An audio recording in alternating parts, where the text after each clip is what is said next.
آج ہمارے یہاں اس سیگمنٹ میں موجود ہیں میرے دائیں جانب مفتی عامر محمدی صاحب. تو میں ان کا خوش مقدم خیر مقدم کرتا ہوں. السلام علیکم سر. وعلیکم السلام. کیسے ہیں؟ ٹھیک ٹھاک خیر خیریت.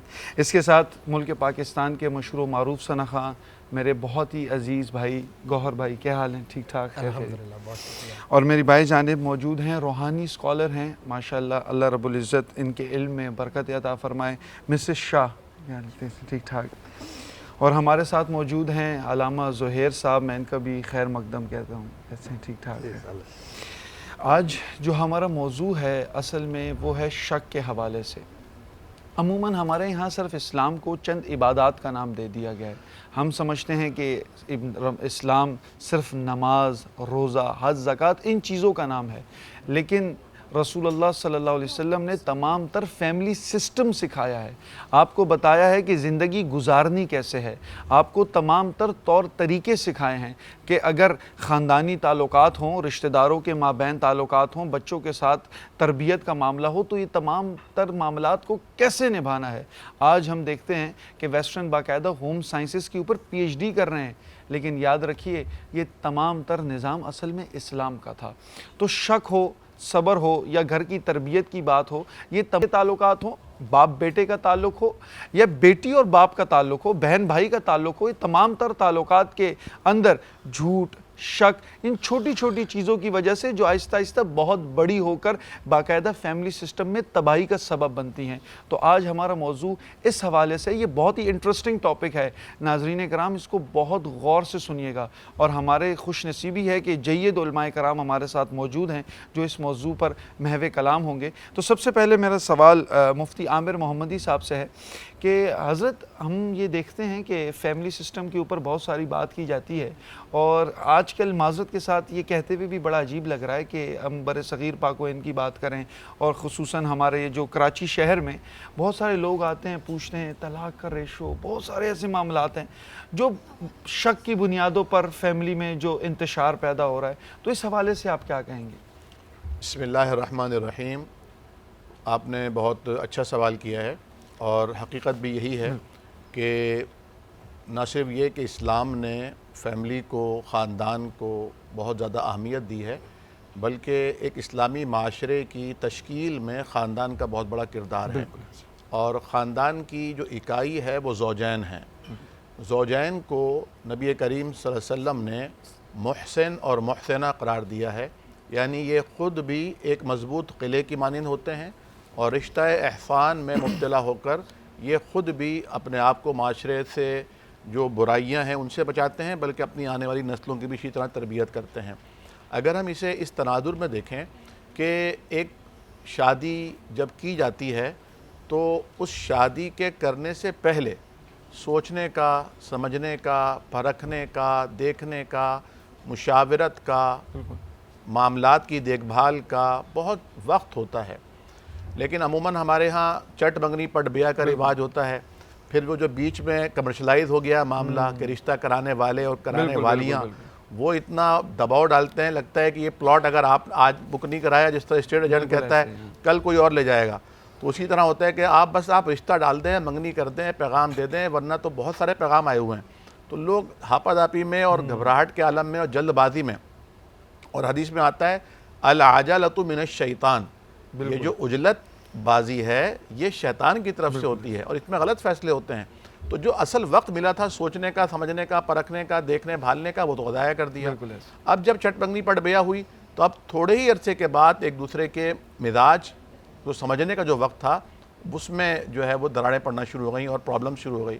لیکن شادی کے بعد کا جو 1 سے لے کر 3 سال کا جو دورانیہ ہے نا، وہ تو ایک دوسرے کو سمجھنے کا دورانیہ ہے، ایک دوسرے کو پرکھنے کا اور سمجھنے کا اور برداشت کرنے کا، مزاج کو ہم آہنگ کرنے کا وقت ہے. اور کسی نے کہا تھا کہ جو شادی کے پہلے سال جو ہیں شوہر بولتا ہے، بیوی سنتی ہے. شادی کے اگلے سال جو ہے بیوی بولتی ہے اور شوہر سنتا ہے. اور شادی کے تیسرے سال دونوں بولتے ہیں اور محلے والے سنتے ہیں. تو یہ رویہ بالکل نامناسب اور غلط ہے. اور ہمیں جس چیز کی تعلیم دی گئی ہے، آپ نے بھی کہا نا کہ باہر پی ایچ ڈی ہو رہی ہے ہوم سائنسز کے اوپر، اور گھر کی جو امور خانہ داری ان پر.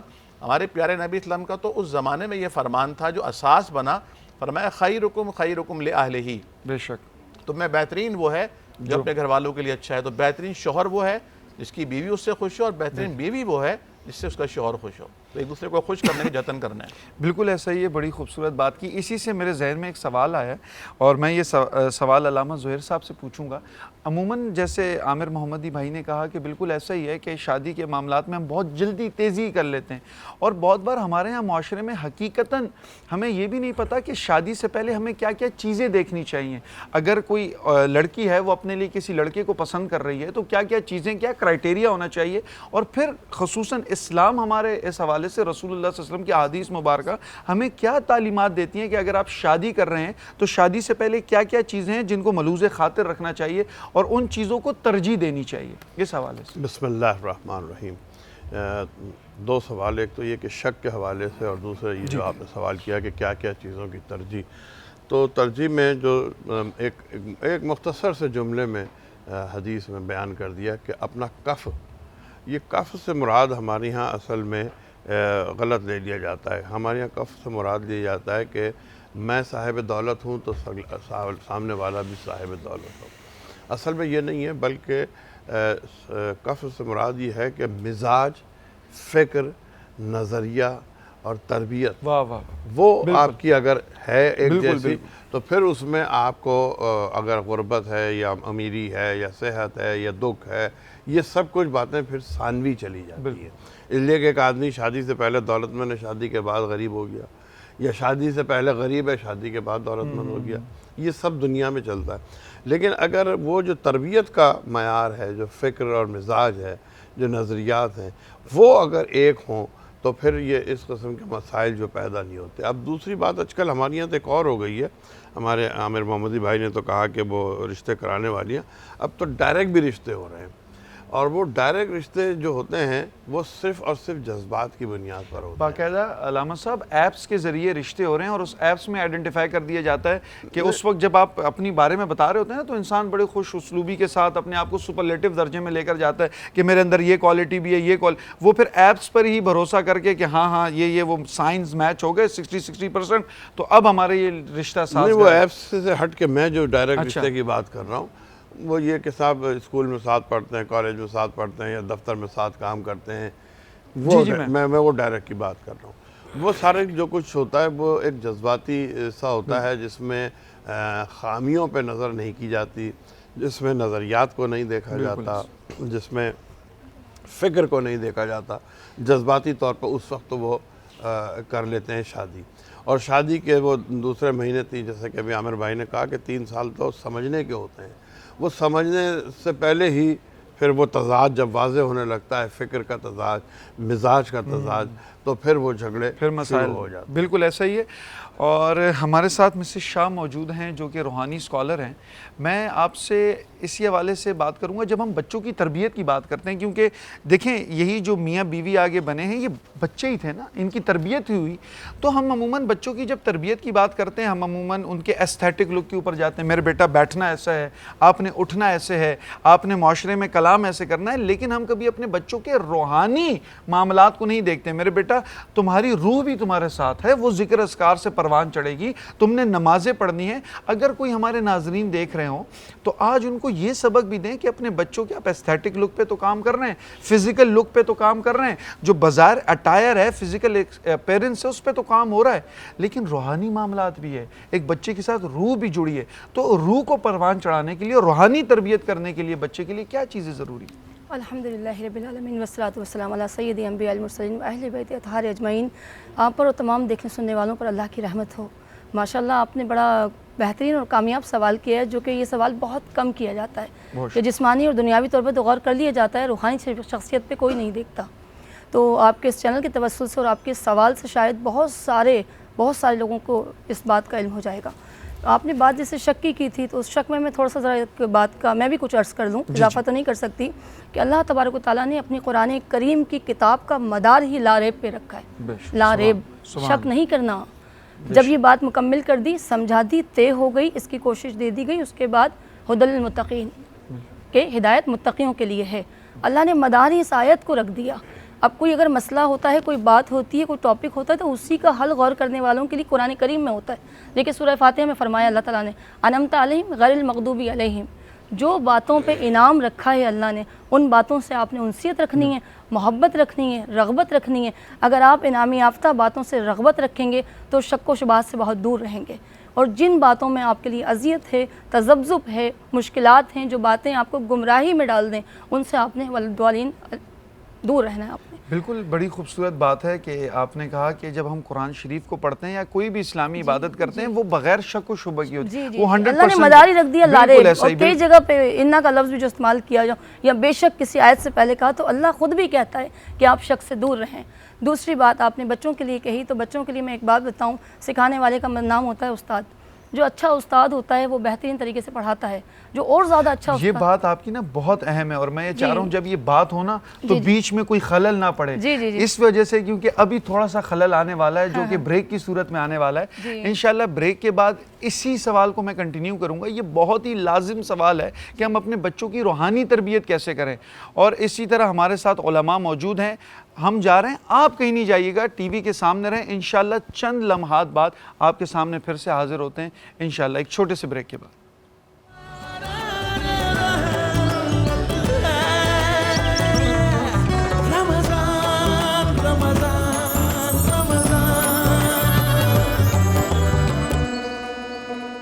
سبحان اللہ، ماشاءاللہ، مانگ لو چشم تر مانگ لو، مانگنے کا مزہ آج کی رات ہے۔ بالکل یہ آخری ساعتیں اور یہ آخری عشرہ رمضان المبارک کا، اور پھر یہ خاص راتیں جن میں اللہ رب العزت خصوصی کرم فرماتے ہیں، تو یہ ایسی ہی راتیں ہیں جس میں انسان جتنا بھی مانگے اتنا کم ہے۔ اللہ رب العزت سے اپنے گناہوں کی استغفار کریں، اللہ رب العزت سے التجا کریں کہ اللہ رب العزت ہم تمام کو معاف فرمائے اور فلسطین پر بھی اپنا خصوصی رحم و کرم فرمائے۔ اب آپ کو معلوم ہے کہ اس سے پہلے بریک سے پہلے ہماری شک کے اوپر بات ہو رہی تھی، اب مجھے یقین ہے کہ دیکھنے والے بھی اور یہاں علماء بھی یقین کی منزل تک پہنچ گئے ہوں گے، تو ابھی ہم شک سے تھوڑا سا یقین کی طرف آتے ہیں۔ تو میں عامر محمدی صاحب آپ سے ایک سوال کرتا ہوں اس حوالے سے کہ عموماً ہمارے ہاں شک کی باتیں ہوتی ہیں، لیکن عموماً شک کو نا خواتین کے ساتھ جوڑا جاتا ہے، لیکن مجھے لگتا ہے یہ بھی ایک زیادتی ہے کہ شک ہر انسان کر سکتا ہے، مرد ہو خاتون ہو کوئی بھی ہو، تو شک تو ایک انسان کے اندر ایک فیلنگ ہے۔ تو اگر شک ہو بھی جائے، اگر آپ پہ بھی کسی نے زندگی میں شک کیا ہو، اگر شک ہو بھی جائے دونوں سمتوں سے، ایک جس پر شک کیا جائے اس کو کیسے ریاکٹ کرنا چاہیے، یا اگر آپ کو کسی کے اوپر شک ہو رہا ہو تو تب انسان کو کیا کرنا چاہیے، دونوں صورتوں میں ذرا پلیز ذرا۔ بہت اچھا سوال کیا آپ نے، اور یقیناً شک ایک فطری جذبہ ہے، بالکل، اور اگر تو یہ مناسب حد تک ہو اور کسی وجہ کی بنیاد پر ہو تو پھر اس کا ہونا بھی بنتا ہے، اور پھر اس کو حل کرنے کے لیے جو آپس میں مشاورت ہے، کاؤنسلنگ ہے یا ڈسکشن ہے، ان کے ذریعے سے ان کو حل کرنا چاہیے۔ لیکن بسا اوقات ایسا بھی ہوتا ہے کہ بغیر کسی وجہ کے بھی کچھ ایسی نفسیاتی پرابلمز ہوتی ہیں جس کی بنا پر کوئی مرد اپنی بیوی پر، یا کوئی باپ اپنی بیٹی پر، یا کوئی بھائی اپنی بہن پر، یا کوئی بیوی اپنے شوہر پر شک کر رہی ہوتی ہے۔ یا عموماً ایسا بھی ہوتا ہے، یعنی اس شک کو اگر آپ دوسرے زاویے سے دیکھیں کہ ساس یہ شک کر رہی ہوتی ہے کہ میری بہو میرے خلاف کوئی کارروائی کر رہی ہے، کچھ جادو ٹونا کر رہی ہے، یا کوئی مجھے زہر دے دے گی، ایسے بھی کیسز آئے ہیں۔ اور کبھی بہو یہ سوچ رہی ہوتی ہے کہ میری ساس جو مجھ پر دم دم کر کے پھونک رہی ہیں تو وہ شاید یہ چاہ رہی ہیں کہ میں ان کے بیٹے سے دور ہو جاؤں، حالانکہ وہ خود اپنے بیٹے کے لیے تمہیں بیاہ کر لائی ہیں، تو وہ بھلا ایسا کیوں سوچیں گی؟ تو دیکھیے پہلی بات تو یہ ہے کہ جو آپ نے کہا نا یقین، تو یہ یقین ہے نا، اس کی اپنی ایک طاقت ہے، اپنی ایک قوت ہے، یہ جو بلیف سسٹم ہے۔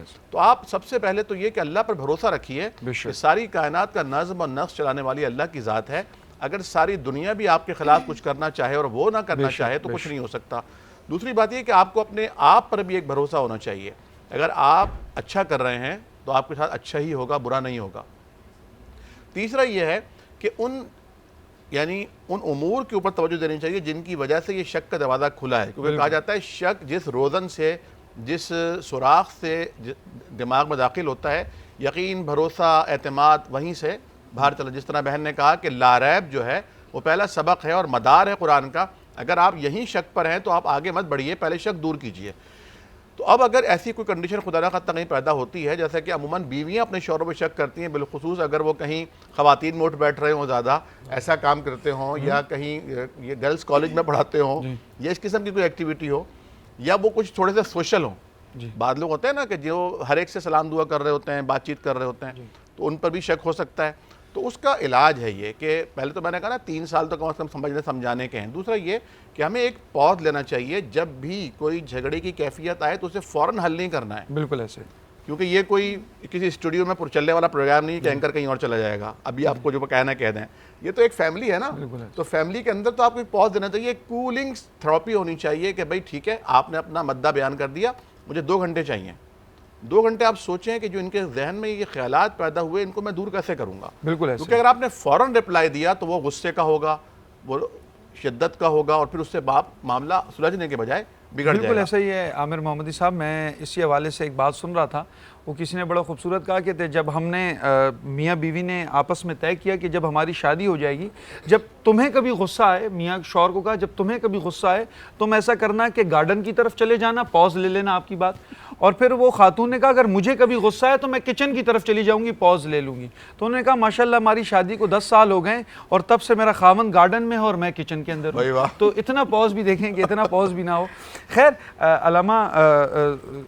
علامہ زہیر صاحب, میں اصل میں عموماً آپ کے ساتھ ادب کا رشتہ ہے نا, علامہ صاحب کہہ کے تو نام آج لینا پڑ رہا ہے تو تھوڑا سا مشکل ہو رہا ہے. تو علامہ زہیر صاحب جیسے انہوں نے بات کی کہ شک ہے نا, اس کی بھی ضد ہے یقین. تو شک سے یقین کی کیفیت میں آنا, اور جب انسان یقین کی کیفیت میں پہنچتا ہے تو پھر اس کے اوپر کیا انعام ہے, کیونکہ شک کی بات ہو گئی, شک کو دور کرنا ہے, انعام اور یقین کی طرف جانا ہے. اب ایک انسان یقین کی طرف آ جائے تو اللہ رب العزت سے اس کے کیا انعامات ہیں, کیا اس کو حصول ہوتا ہے؟ دیکھیے, ایک تو یہ کہ میں ذرا سا عامر بھائی کی بات کو تھوڑا سا وہ کر دوں. عامر بھائی کا بار بار اشارہ جو ہے وہ شک میں عورت کی طرف ہے کہ میاں بیوی میں. ایسا نہیں ہے, شک مرد کو بھی ہوتا ہے. بالکل, اللہ خیر. اور شک صرف میاں بیوی کے رشتے میں نہیں, دفتر میں باس اور وہ ہیں وہاں بھی ہوتا ہے, دوستوں میں بھی شک ہو جاتا ہے, آپس میں شک ہو جاتا ہے. بالکل ایسے. شک ہونے کی 2 وجوہات ہیں. ایک انسان کا اپنی صلاحیت پر عدم اعتماد. واہ واہ واہ, بالکل بالکل. یعنی میں اور آپ بیٹھے ہیں اور دوست ہیں, ہم انسیکیورٹی انسان, انسیکیورٹی عدم صلاحیت کی بنیاد پر ہوتی ہے کہ میں کہوں کہ صاحب ایسا نہ ہو کہ سعد صاحب جو ہیں وہ عامر صاحب کی طرف زیادہ مائل ہو جائیں, یا وہ زیادہ ان کا فیور کریں. یہ شک کے مختلف جو پہلو ہے ان میں سے ایک پہلو ہے. تو شک پیدا ہوتا ہے عدم صلاحیت کی بنیاد پر. دوسرے شک پیدا ہوتا ہے کہ آپ نے جو کام خود کیے ہوتے ہیں, آپ توقع یہ کر رہے ہوتے ہیں, آپ کی سوچ اور فکر میں آ رہی ہوتی ہے کہ یہ بھی تو وہی تو نہیں کر رہا. آپ اپنے ماضی کو اس پر لاگو کر رہے ہوتے ہیں. بہت خوبصورت بات. ہر انسان ہر دور میں ہر عمل ایک جیسے نہیں ہوتے. ضروری نہیں ہے کہ جو کام میں نے کیا ہو وہ یہ بھی کریں یا آپ بھی کریں, وہ کریں. تو ایک تو یہ سوچنا چاہیے. دوسرے یہ کہ شخص کو دور کرنے کے لیے جو سب سے لا حول ولا قوت الا باللہ العلی العظیم پڑھا کریں کثرت سے, اور اعتماد کریں اپنے ساتھی پر, اور اپنے اللہ پر اعتماد کریں, اور اپنی صلاحیتوں کے ساتھ, جیسے کہ عامر بھائی نے کہا بھی تھا کہ اپنی صلاحیتوں کا آپ بھرپور اظہار کریں, تو یقینی طور پر وہ جو آپ کے ذہن میں ایک گو مگو والی کوشش ہے وہ دور ہوگی, اور آپ کو احساس ہو جائے گا کہ نہیں. بالکل علامہ صاحب, بڑا ہی خوبصورت میسج ہے. اور میں اگر اس کو سمجھ پایا ہوں, بات یہ ہے کہ انسان نا اپنے ٹیلنٹ, اپنا جو ہنر ہے وہی اس کو اتنا مضبوط ہو کہ دوسرے کا جتنا بھی ہنر ہے یا کوئی بھی چیز کو شک میں مبتلا ہی نہ کرے. یہ اصل میں شک کی جو کیفیت ہے, حسد کی کیفیت ہے, یہ ساری یہ اصل میں اپنے اوپر انسیکیورٹی ہے, اپنی صلاحیتوں سے آشنا ہوتا ہے جب انسان تو یہ کام کرتا ہے. مسز شاہ, ہم بات کو کنکلوژن کی طرف لے کر آئیں گے.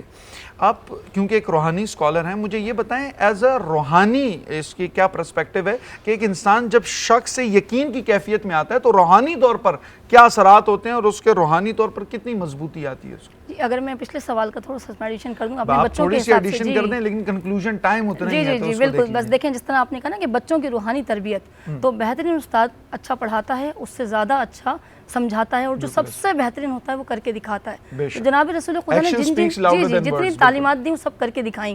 تو جب ماں بھی نماز پڑھتی ہے, روزہ رکھتی ہے, تحمل سے بات کرتی ہے, صبر کا دامن پکڑے رکھتی ہے, تو اولاد کے اندر بھی وہ خصوصیات 50% آتی ہیں.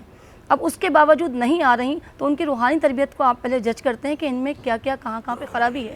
پھر آپ مختلف پیرائے میں ان کو سمجھاتے ہیں، اور ایک مختصر کر کے بتاؤں گی، جس طرح سے حضرت نے کہا کہ لا حول ولا قوت، تو اگر کھانا پکاتے وقت والدہ مستقل لا حول ولا قوت الا باللہ العلی العظیم کا ورد کرتی رہیں، تو جو کھانا بچہ یا بڑے کھاتے ہیں وہ بہت ساری خرابیوں سے دور ہو جاتے ہیں، غفلتوں سے دور ہو جاتے ہیں، گمراہیوں سے دور ہو جاتے ہیں، شیطانی وسوسوں سے دور ہو جاتے ہیں۔ یقین کریں آپ کی گفتگو سے جب آپ نے کہا نا کھانا پکاتے وقت لا حول ولا جی، قوت پڑھے، جی۔ تو میں وہی پڑھتے ہوئے ذرا کھانے کی طرف چل پڑتا ہوں، کیونکہ ہمارا کچن ہے، اور کچن میں یقین دیکھیے کہ آپ کو ہر کسی چیز کے اوپر شک ہو سکتا ہے کہ کسی بھی بات پر، لیکن خدا کی قسم مجھے جو قرۃ العین ہے ان کے کھانے پکانے پر کوئی شک نہیں ہے، یا ان کے کھانے کے ٹیسٹ اس حوالے سے کوئی شک نہیں ہے۔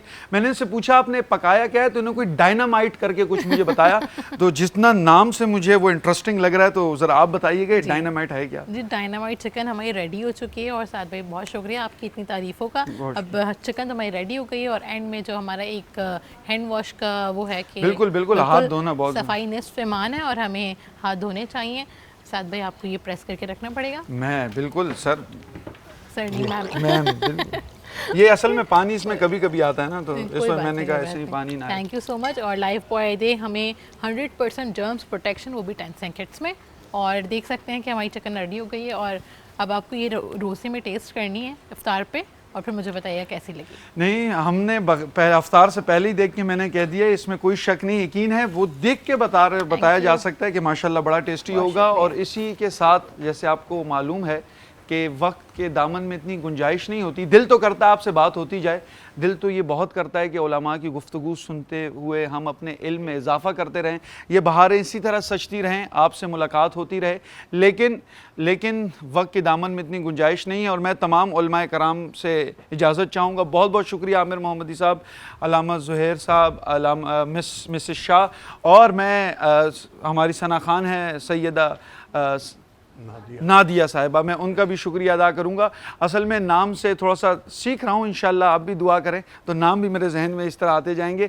اب آخر میں نے جیسے آپ کو کہا کہ شک سے یقین کی کیفیت میں ہے، اور اس میں بھی کوئی شک نہیں کہ جب ثنا خانوں میں نام آتا ہے تو گوہر بھائی کی آواز ہمارے کانوں میں گونجتی ہے، اور ماشاءاللہ اسی کے ساتھ آپ سے اجازت لیں گے، اور گوہر بھائی کی آواز کے ساتھ انشاءاللہ آپ سے اجازت ہے۔ اپنا ڈھیر سارا خیال رکھیے، اگر شک ہے اس کو دور کریے، بیٹھیے، گفتگو کریے، اللہ رب العزت آپ کے خاندان میں محبت عطا فرمائے۔ اجازت دے اپنے میزبان سعد خان اور ہمارے تمام پینلسٹ آپ یہاں موجود تھے، میں ان تمام کا شکریہ ادا کرتا ہوں۔ ڈھیروں خیال رکھیے، اور اپنے فیملی ممبرس کا۔ جزاک اللہ۔